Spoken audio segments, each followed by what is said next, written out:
कृष्णं वन्दे मन्थपाशधरं दिव्यार्धकाकृतिं शिखाबन्धत्रयोपेतं भैष्मीमध्वकरार्चितं स्वान्तस्थानन्तशय्याय पूर्णज्ञानरसार्णसे उत्तुङ्गवाक्तरङ्गाय मध्वदुग्धाब्धये नमः।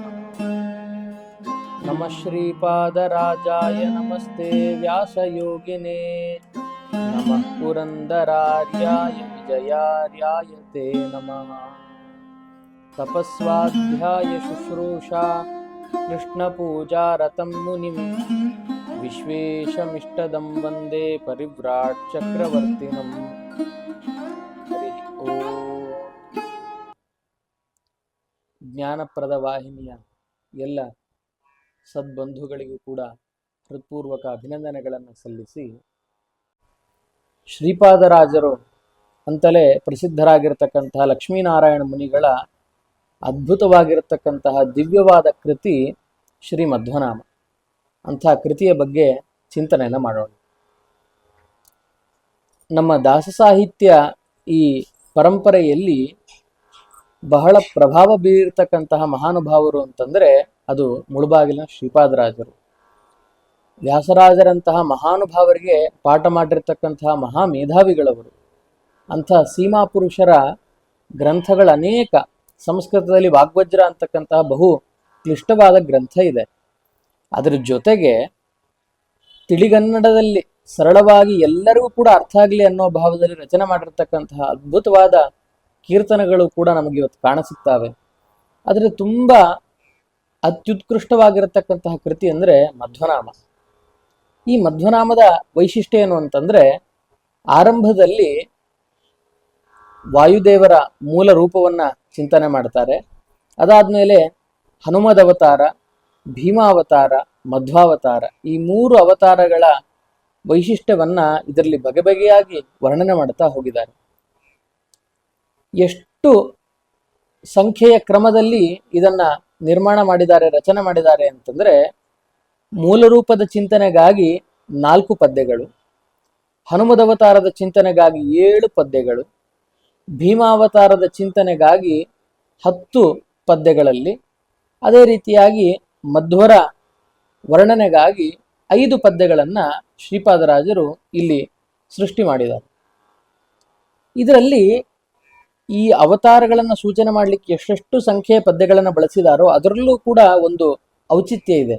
ಏನು ಅಂತಂದ್ರೆ, ವಾಯು ಅಂತಕ್ಕಂತಹ ಮೂಲ ರೂಪದ ಅವತಾರ ವರ್ಣನೆ ಮಾಡಬೇಕಾದ್ರೆ 4ನ್ನೇ ಯಾಕೆ ಬಳಸಿದ್ರು ಅಂತಂದ್ರೆ, ಪುರುಷ, ಪ್ರಕೃತಿ, ಬ್ರಹ್ಮ, ವಾಯು 4ನೇ ಸಂಖ್ಯೆಯಲ್ಲಿ ಬರತಕ್ಕಂತಹ ವಾಯು ತತ್ವ ಇದು. ಪುರುಷ ಅಂದ್ರೆ ಪರಮಾತ್ಮ, ಪ್ರಕೃತಿ ಅಂದ್ರೆ ಲಕ್ಷ್ಮೀದೇವಿ, ಆಮೇಲೆ ಬ್ರಹ್ಮಾಂಡವನ್ನು ಸೃಷ್ಟಿ ಮಾಡಿರತಕ್ಕಂತಹ ಬ್ರಹ್ಮದೇವರು, ತತ್ಸಮಾನವಾಗಿ ಬರತಕ್ಕಂತಹ ವಾಯು ತತ್ವ, ಇದು 4ನೇದಾಗಿ ಬರುತ್ತೆ.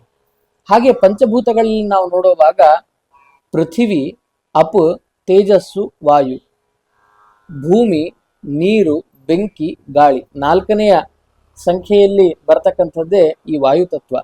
ಇದನ್ನ ಸೂಚನೆ ಮಾಡ್ಲಿಕ್ಕಂತಾನೆ ಮೂಲ ರೂಪದ ವರ್ಣನೆಗಾಗಿ 4 ಪದ್ಯಗಳನ್ನ ರಚನೆ ಮಾಡಿದ್ದು.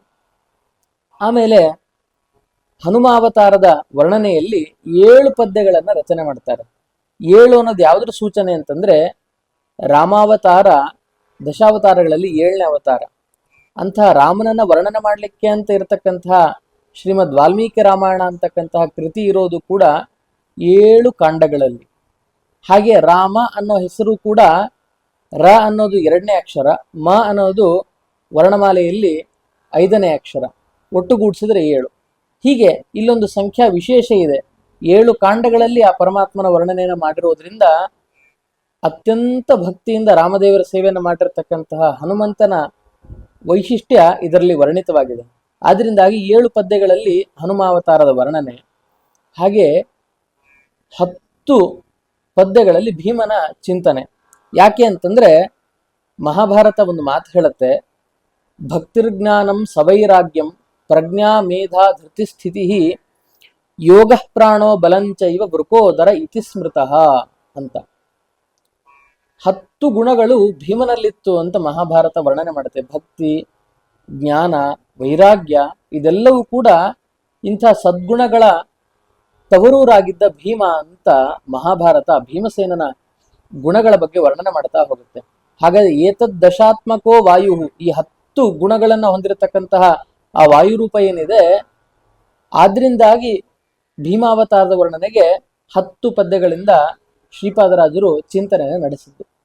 ಕೊನೆಯದಾಗಿ ಮಧ್ವಾವತಾರದ ವರ್ಣನೆಯಲ್ಲಿ 5 ಪದ್ಯಗಳನ್ನ ಬಳಸಿದ್ದಾರೆ. ಕಾರಣ ಏನು ಅಂತಂದ್ರೆ ಪಂಚಭೇದಗಳನ್ನ ಜಗತ್ತಿಗೆ ತೋರಿಸಿಕೊಟ್ಟಿರ್ತಕ್ಕಂಥವ್ರು, ಉತ್ಕೃಷ್ಟವಾಗಿರತಕ್ಕಂತಹ ಪ್ರಪಂಚ ಅಂತಂದ್ರೆ 5 ಭೇದಗಳಿಂದ ಕೂಡಿರ್ತಕ್ಕಂಥದ್ದು ಅಂತ ಅರ್ಥ ಈ ಜಗತ್ತಿಗೆ. ಇದನ್ನ ತಿಳಿಯಾಗಿ ಸಾದರಪಡಿಸಿರ್ತಕ್ಕಂಥವ್ರು ಆಚಾರ್ಯ ಮಧ್ವರು.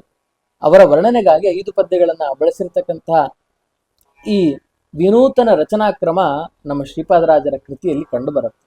ಹೀಗೆ ಇಷ್ಟು ಸಂಖ್ಯೆಯಲ್ಲಿ ಪದ್ಯಗಳನ್ನು ರಚನೆ ಮಾಡ್ತಾರೆ. ಮೊದಲನೇದಾಗಿ ಮೂಲ ರೂಪದ ವರ್ಣನೆಯನ್ನು ಪ್ರಾರಂಭ ಮಾಡೋದಕ್ಕೂ ಮುಂಚೆ ಹೇಳ್ತಾರೆ, ಜಯ ಜಯ ಜಗತ್ರಾಣ ಜಗದೊಳಗೆ ಸುತ್ರಾಣ ಅಖಿಲ ಗುಣ ಸದ್ಧಾಮ ಮಧ್ವನಾಮ ಮಧ್ವನಾಮ ಮಧ್ವನಾಮ. ಇಲ್ಲಿ ಹೇಳ್ತಾರೆ ಜಯ ಜಯ ಜಗತ್ರಾಣ, ಪರಮಾತ್ಮನಿಗೆ ಜಯವಾಗಲಿ, ವಾಯುದೇವರಿಗೆ ಜಯವಾಗಲಿ ಅಂತ ಶ್ರೀಪಾದರಾಜರು ಚಿಂತನೆ ಮಾಡ್ತಾರೆ. ಜಯವಾಗಲಿ ಅಂದ್ರೆ ಅರ್ಥ ಏನು? ದೇವರಿಗೆ ಜಯವಾಗಲಿ ಅಂತ ನಾವು ಬಯಸೋದ? ಸಾಮಾನ್ಯವಾಗಿ ಯಾರಿಗಾದ್ರೂ ಏನಾದ್ರೂ ಅಪೇಕ್ಷೆ ಇತ್ತು ಅಂದ್ರೆ ಹಿರಿಯರು ಆಶೀರ್ವಾದ ಮಾಡ್ಬೇಕಾದ್ರೆ ನಿಂಗೆ ಒಳ್ಳೇದಾಗ್ಲಿ ಅಂತ ಹೇಳ್ತಾರೆ. ಹಾಗಾದ್ರೆ ದೇವರಿಗೆ ಜಯವಾಗಲಿ ಅಂತ ಇಲ್ಲಿ ವರ್ಣನೆ ಮಾಡ್ಬೇಕಾದ್ರೆ ದೇವರಿಗೆ ಜಯ ಇಲ್ಲ ಅಥವಾ ಜಯ ದೇವರಿಗೆ ಸಿಗಲಿ ಅಂತ ನಾವು ಬಯಸೋದು ಅಥವಾ ಆಶೀರ್ವಾದ ಮಾಡೋದು ಅಂತ ಅರ್ಥನ ಅಂತಂದ್ರೆ ಹಾಗಲ್ಲ. ಪ್ರಾಣದೇವರಿಗೆ ಆಯ್ತು, ಪರಮಾತ್ಮನಿಗಾಗಿ ಜಯ ಅಂತಂದ್ರೆ ಉತ್ಕೃಷ್ಟರಾಗಿರ್ತಕ್ಕಂಥವ್ರು ಅಂತ, ನಮಗಿಂತ ಕೋಟಿ ಪಟ್ಟು ಶ್ರೇಷ್ಠ ಸ್ಥಾನದಲ್ಲಿರ್ತಕ್ಕಂಥ ಮಹಾನುಭಾವರು ಅಂತ ಅರ್ಥ. ಯಾವಾಗಲೂ ಜಯಶೀಲನಾಗಿದ್ದಾನೆ ಅಂತ ದೇವರನ್ನ ಚಿಂತನೆ ಮಾಡಬೇಕು. ಯಥಾ ಉಪಾಸತೆ ತಥೈವ ಭವತಿ ಅಂತ ಒಂದು ಮಾತು. ದೇವರು ಯಾವಾಗಲೂ ಕೂಡ ಜಯಪ್ರದನಾಗಿದ್ದಾನೆ, ಜಯ ಸ್ವರೂಪನಾಗಿದ್ದಾನೆ. ಪ್ರಾಣದೇವರು ಕೂಡ ಯಾವಾಗಲೂ ಜಯವನ್ನ ಗಳಿಸ್ತಕ್ಕಂಥವ್ರು ಅನ್ನೋ ಚಿಂತನೆ ನಮ್ಮಲ್ಲಿ ಯಾವಾಗಲೂ ಇರಬೇಕು. ವಿಷ್ಣು ಜಯತಾತ್, ಉತ್ಕೃಷ್ಟನಾಗಿರತಕ್ಕಂಥ ಪರಮಾತ್ಮ, ಜೀವೋತ್ತಮರಾಗಿರ್ತಕ್ಕಂಥ ಪ್ರಾಣದೇವರು ಅನ್ನೋ ಚಿಂತನೆಯಲ್ಲಿ ಜಯ ಅಂತಕ್ಕಂತಹ ಶಬ್ದವನ್ನ ಶ್ರೀಪಾದರಾಜರು ಬಳಸ್ತಾರೆ. ಜಗತ್ರಾಣ, ತ್ರಾಣ ಅಂದ್ರೆ ಶಕ್ತಿ ಅಂತ ಅರ್ಥ. ಆದ್ರಿಂದಾಗಿ ಸಾಮಾನ್ಯವಾಗಿ ಯಾರಿಗಾದ್ರೂ ಶಕ್ತಿ ಇಲ್ಲ ಅಂತಂದ್ರೆ ನಿತ್ರಾಣರಾಗಿದ್ದಾರೆ ಅಂತ ಹೇಳ್ತಾರೆ. ತ್ರಾಣ ಅಂದ್ರೆ ಶಕ್ತಿ, ನಿತ್ರಾಣ ಅಂದ್ರೆ ಶಕ್ತಿ ಇಲ್ಲ ಅಂತ ಅರ್ಥ. ಹಾಗಾದ್ರೆ ಜಗತ್ತಿಗೆ ತ್ರಾಣರು ಯಾರು ಅಂದ್ರೆ ಮುಖ್ಯ ಪ್ರಾಣದೇವರು.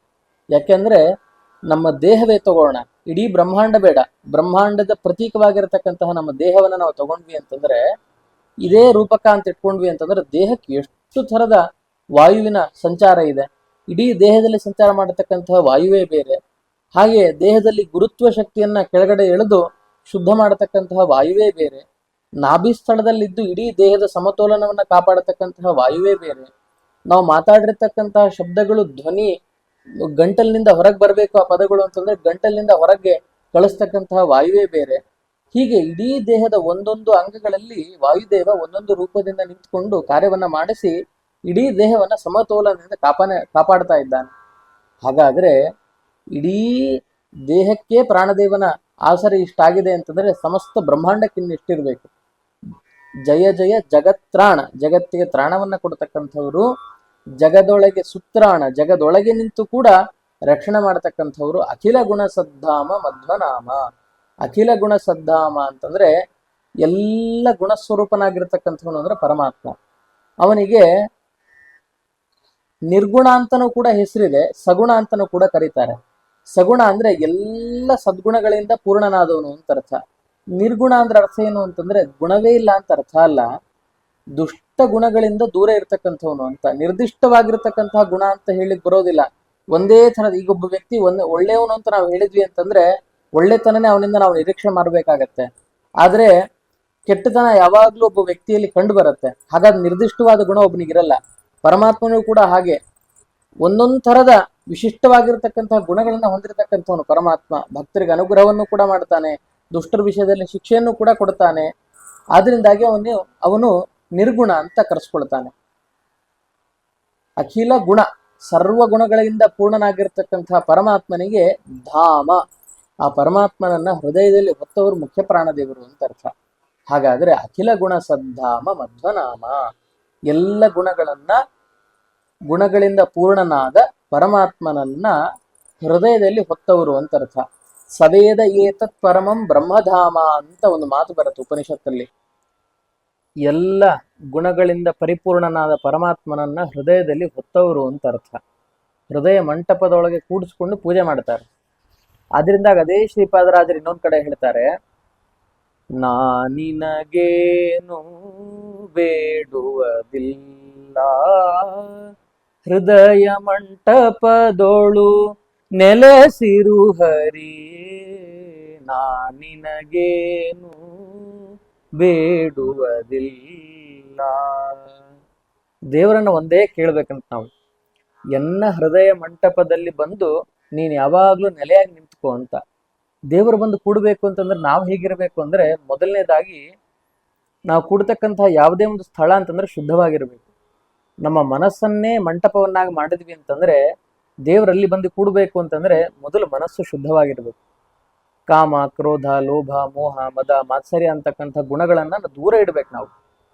ಆದಷ್ಟು ಅವುಗಳಿಂದ ದೂರ ಆಗ್ಲಿಕ್ಕೆ ಪ್ರಯತ್ನ ಮಾಡ್ತಾ ಬಂದ್ವಿ ಅಂದ್ರೆ ದೇವರು ನಿಧಾನಕ್ಕೆ ನಮ್ಮ ಮನಸ್ಸಲ್ಲಿ ಗಟ್ಟಿಯಾಗಿ ನೆಲೆ ನಿಲ್ತಾ ಬರ್ತಾನೆ. ಇದನ್ನೇ ಅವರು ಪ್ರಾರ್ಥನೆ ಮಾಡ್ತಾರೆ. ನಾವು ಪ್ರಾರ್ಥನೆ ಮಾಡಿದ್ರೆ ದೇವರ ಇಷ್ಟ ಅನುಗ್ರಹ ಮಾಡಿ ನಮ್ಮ ಒಳಗೆ ಬಂದು ಕೂತ್ಕೊಳ್ತಾನೆ ಅಂತಂದ್ರೆ, ಮುಖ್ಯ ಪ್ರಾಣ ದೇವರು ದೋಷ ದೂರರು, ಯಾವ ದೋಷಗಳು ಕೂಡ ಅವರಲ್ಲಿಲ್ಲ. ಆಖಣಾಶ್ಮ ಸಮ ಅಂತ ಅವ್ರಿಗೆ ಹೆಸರು. ಅಂಥ ಮುಖ್ಯ ಪ್ರಾಣ ದೇವರು ಬಂದು ಪ್ರಾರ್ಥನೆ ಮಾಡಿದಾಗ ದೇವರು ಕೂಡದೇ ಇರ್ತಾನ, ಯಾವಾಗ್ಲೂ ಅವರಲ್ಲಿರ್ತಾನೆ. ಅಂಥ ನಿತ್ಯ ಪರಮಾತ್ಮನ ಸನ್ನಿಧಾನ ಪಾತ್ರರು ಮುಖ್ಯ ಪ್ರಾಣದೇವರು. ಅಖಿಲ ಗುಣ ಸದ್ಧಾಮ ಮಧ್ವನಾಮ ಅಂತ ಆ ಆಚಾರ್ಯ ಮಧ್ವರ ಈ ನಾಮ ಏನ್, ಅವ್ರ ನಾಮಸ್ಮರಣೆ ಅಂತ ಏನ್ ಮಾಡ್ತೀವಿ ನಾವು, ಎಲ್ಲ ದುರಿತಗಳು ಪರಿಹಾರ ಆಗಿ ಸಮಸ್ತ ಅಭೀಷ್ಟಗಳನ್ನ ಕೊಡ್ತಕ್ಕಂಥ ಮಹಾನುಭಾವರು ಅಂತ ಶ್ರೀಪಾದರಾಜರಲ್ಲಿ ವರ್ಣನೆ ಮಾಡ್ತಾರೆ. ಆಮೇಲೆ ಮುಂದೆ ಮೊದಲನೇ ನುಡಿಯಲ್ಲಿ ಹೇಳ್ತಾರೆ, ಆವವನು ದೇಹದೊಳಗಿರಲು ಹರಿ ನೆಲೆಸಿಹನು, ಆವವನು ತೊಲಗೆ ಹರಿತ ತೊಲಗುವ, ಆವವನು ದೇಹದೊಳ ಹೊರಗೆ ನಿಯಾಮಕನು, ಆವಾಯು ನಮ್ಮ ಕುಲ ಗುರುರಾಯನು, ಆವಾಯು ನಮ್ಮ ಕುಲ ಗುರುರಾಯನು. ನಮ್ಮ ದೇಹದಲ್ಲಿ ಎಲ್ಲಿವರೆಗೂ ಪ್ರಾಣದೇವರ ಸನ್ನಿಧಾನ ಇರುತ್ತೋ ಅಲ್ಲಿವರೆಗೂ ಮಾತ್ರ ಪರಮಾತ್ಮನ ಸನ್ನಿಧಾನ ಇರುತ್ತೆ. ಹನುಮನ ಮತವೇ ಹರಿಯ ಮತವು ಅಂತ ಹೇಳಿದಂಗೆ, ಹನುಮ ಎಲ್ಲಿರ್ತಾನೋ ಅಂತ ಸ್ಥಳದಲ್ಲಿ ಪರಮಾತ್ಮ ಇರ್ತಾನೆ. ಹನುಮ ಎಲ್ಲಿರಲ್ವೋ ಆ ಸ್ಥಳದಲ್ಲಿ ಪರಮಾತ್ಮನು ಇರೋದಿಲ್ಲ. ಆದ್ರಿಂದಾಗಿ ದೇಹದಲ್ಲಿ ನಿರಂತರ ನಾವು ಪ್ರಾಣಾಯಾಮವನ್ನು ಮಾಡ್ತಾ ಇದ್ವಿ ಅಂದ್ರೆ ಪ್ರಾಣಶಕ್ತಿ ಜಾಗೃತ ಆಗುತ್ತೆ ನಮ್ಮ ದೇಹದಲ್ಲಿ. ಪ್ರಾಣಶಕ್ತಿ ಜಾಗೃತ ಆಯಿತು ಅಂತಂದ್ರೆ ಪ್ರಾಣದೇವರ ಸನ್ನಿಧಾನ ಬರುತ್ತೆ, ದೇವರ ಸನ್ನಿಧಾನ ಯಾವಾಗ್ಲೂ ಇರುತ್ತೆ. ಆವವನ್ನು ತೊಲಗೆ ಹರಿತಾ ತೊಲಗುವ. ಆದ್ರಿಂದಾಗಿ ದೇಹದ ಒಳಗೆ ಹೊರಗೆ ನಿಯಾಮಕರಾಗಿ ನಿಲ್ಲಿಸಿರ್ತಕ್ಕಂತಹ ಮುಖ್ಯ ಪ್ರಾಣ ದೇವರು ನಮ್ಮ ಕುಲಗುರುಗಳು ಅಂತ. ಇಲ್ಲಿ ನಮ್ಮ ಕುಲಗುರುಗಳು ಅಂತಂದ್ರೆ ವ್ಯಕ್ತಿಗತವಾಗಿ ಶ್ರೀಪಾದರಾಜರು ಹೇಳ್ತಾ ಇಲ್ಲ, ಸಮಸ್ತ ತತ್ವಜ್ಞಾನವನ್ನು ಬಯಸ್ತಕ್ಕಂತಹ ಏನು ಸಜ್ಜನ ವೃಂದ ಅಂತ ಇದೆ, ಕುಲ ಅಂದ್ರೆ ಸಮೂಹ ಅಂತರ್ಥ, ವೃಂದ ಅಂತರ್ಥ. ಅಂತಹ ಸಜ್ಜನರ ಸಮೂಹಕ್ಕೆ ಗುರುಗಳು ಆಚಾರ್ಯ ಮಧ್ವರು, ನಮ್ಮ ಕುಲ ಗುರುರಾಯನು, ಸಜ್ಜನರ ಜ್ಞಾನಿಗಳ ಈ ಸಮೂಹಕ್ಕೆಲ್ಲ ಒಡೆಯರು ಮಾರ್ಗದರ್ಶಕರು ಅಂದ್ರೆ ಅಂಥ ಆಚಾರ್ಯ ಮಧ್ವರು. ಆದ್ರಿಂದಾಗಿ ಅಂಥ ಮಧ್ವರನ್ನು ನಮಸ್ಕಾರ ಮಾಡುತ್ತೇನೆ, ಅವರಿಗೆ ಜಯವಾಗಲಿ, ಉತ್ಕೃಷ್ಟರಾಗಿದ್ದಾರೆ, ಜಯಸ್ವರೂಪರಾಗಿದ್ದಾರೆ ಅಂತ ಇಲ್ಲಿ ಆರಂಭದಲ್ಲಿ ಶ್ರೀಪಾದರಾಜರು ಅವ್ರ ಬಗ್ಗೆ ವರ್ಣನೆ ಮಾಡ್ತಾರೆ.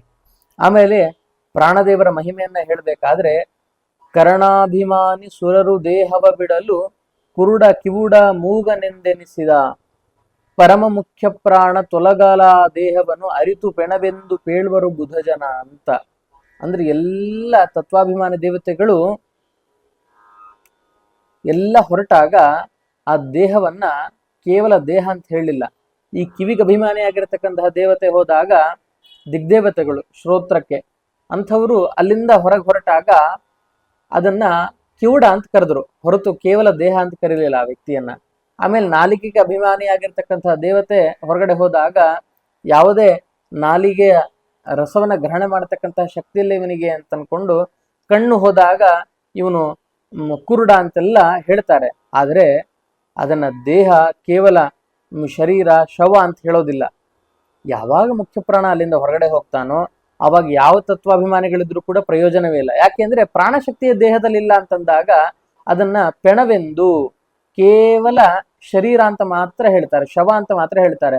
ಯಾವಾಗ ಪ್ರಾಣದೇವರು ಇರ್ತಾರೋ, ಕ ಅಂತಂದ್ರೆ ಪ್ರಾಣದೇವರು ಸುಖ ಸ್ವರೂಪರಾಗಿರ್ತಕ್ಕಂಥವ್ರು, ಅವ್ರು ಯಾವ ದೇಹದಲ್ಲಿ ಇರ್ತಾರೋ ಅದನ್ನ ಆ ಸ್ಥಳದಲ್ಲಿ ಕೇಶವನು ಕೂಡ ಬಂದಿರ್ತಾನೆ. ಯಾವಾಗ ಪ್ರಾಣದೇವರಲ್ಲಿರಲ್ವೋ ಆವಾಗ ಕೇಶವನು ಇರೋದಿಲ್ಲ, ಕೇಶವ ಇಲ್ಲದೆ ಇದ್ದಾಗ ಅದು ಕೇವಲ ಶವವಾಗಿ ಉಳಿಯುತ್ತೆ. ಆದ್ರಿಂದಾಗಿ ಸಮಸ್ತ ತತ್ವಾಭಿಮಾನಿ ದೇವತೆಗಳಿಗೂ ಕೂಡ ಶಕ್ತಿಯನ್ನ ಕೊಡತಕ್ಕಂಥವ್ರು ನಮ್ಮ ಮುಖ್ಯ ಪ್ರಾಣದೇವರು ಅಂತ ಹೇಳ್ತಾ, ಹೀಗೆ ಎಲ್ಲ ತತ್ವಾಭಿಮಾನಿಗಳಿಗೆ ಅನುಗ್ರಹವನ್ನ ಮಾಡತಕ್ಕಂಥವ್ರು ಪರಮಾತ್ಮನ ಹೃದಯದಲ್ಲಿ ಹೊತ್ತಿರತಕ್ಕಂತಹ ಮಧ್ವರು ಮುಖ್ಯ ಪ್ರಾಣರೇನಿದ್ದಾರೆ ಅವರು ನಮ್ಮ ಕುಲಗುರುಗಳು ಅಂತ ಹೇಳಿ ಆರಂಭದಲ್ಲಿ ಶ್ರೀಪಾದರಾಜರು ಅವರಿಗೆ ವರ್ಣನೆ ಮಾಡ್ತಾರೆ. ಸುರರೊಳಗೆ ನರರೊಳಗೆ ಸರ್ವಭೂತಗಳೊಳಗೆ ಪರತರೆ ನಿಲ್ಲಿಸಿ ನಿಯಾಮಿಸಿ ನೆಲೆಸಿಹ ಹರಿಯನಲ್ಲದೆ ಬಗೆಯ ಅನ್ಯರನ್ನು ಲೋಕದಳು ಗುರುಕುಲ ತಿಲಕ ಮುಖ್ಯ ಪವಮಾನನು ಅಂತ ಎಲ್ಲ ಜೀವರೊಳಗೆ ನಿಂತು ಸಾತ್ವಿಕ ರಾಜಸ ತಾಮಸ ಅಂತಕ್ಕಂತಹ 3 ವಿಧದ ಜೀವರೊಳಗೆ ನಿಂತು ಅವರಿಗೆ ಯೋಗ್ಯವಾಗಿರತಕ್ಕಂತಹ ಗತಿಯಾಗಲಿ ಅಂತ ಅನ್ಕೊಂಡು ಅವರಿಂದ ಸಾಧನೆ ಮಾಡಿಸ್ತಾರೆ ಮುಖ್ಯ ಪ್ರಾಣದೇವರು. ಆದ್ರಿಂದಾಗಿ ನಮಗೆ ಸಾಧನೆ ಆಗ್ಬೇಕು ಅಂತಂದ್ರೆ ದೇವರ ಹತ್ರ, ಪ್ರಾಣದೇವರ ಹತ್ರ ಏನ್ ಬಿಡ್ಬೇಕು ಗೊತ್ತಾ? ಜಗನ್ನಾಥರು ಹೇಳ್ತಾರ ಅದನ್ನ, ಅಪಮೃತ್ಯು ಪರಿಹರಿಸೋ ಅನಿಲ ದೇವಾ ಕೃಪಣವತ್ಸಲನೆ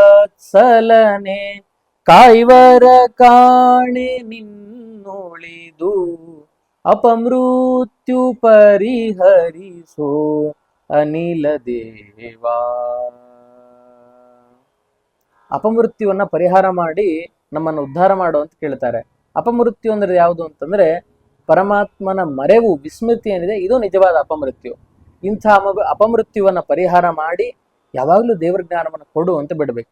ಪ್ರಾಣಶಕ್ತಿ ಜಾಗೃತವಾಗಿತ್ತು ಅಂದ್ರೆ ನಮ್ಮ ಮನಸ್ಸು ಯಾವಾಗ್ಲೂ ಕೂಡ ಸಕಾರಾತ್ಮಕ ವಿಷಯಗಳ ಕಡೆ ಮಾತ್ರ ಹೋಗ್ತಾ ಇರುತ್ತೆ, ಪಾಸಿಟಿವ್ ಥಿಂಕಿಂಗ್ ಇರುತ್ತೆ ನಮ್ಮ ಮನಸ್ಸಲ್ಲಿ.